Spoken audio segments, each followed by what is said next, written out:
The ultimate hack for never hiring untrustworthy, unreliable people who don't show up for work ever again is revealed. I'm Shannon, and today I'm answering this question from social media. I need suggestions on how to hire a personal organizer. I've hired 3 different people, but they had issues showing up or just worked for a day or two and then left. Does anyone know how to effectively hire a responsible person? Let's dive into why this is happening, starting with the hiring process. I almost guarantee you that this person doesn't have a hiring system. She probably relied on Facebook recommendations or skimmed through CVs, picking the one that looked the best and hiring them. You will fail at hiring if you use these approaches, guaranteed. When you hire based on your value system and company culture, you get people aligned with your vision.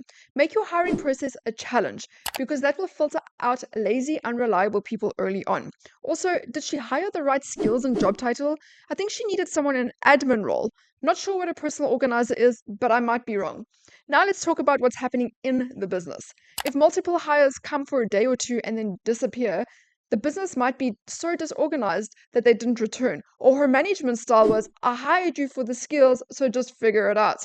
If the same issue happens repeatedly, it's likely that it's a business problem and not a people problem. Most employees won't stick around in a poorly managed, chaotic environment. Her argument might be, well, I hired them to manage me, so why do I need to be the organized one?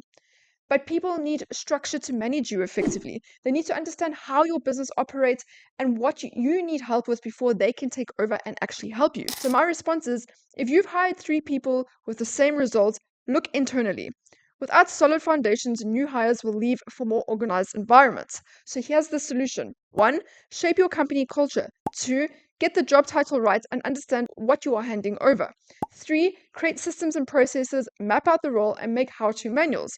4, develop an onboarding process to get new hires up to speed.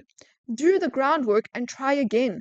Building a solid team takes effort from you as the business owner. If you're not willing to do the work, don't try build a team. Simple.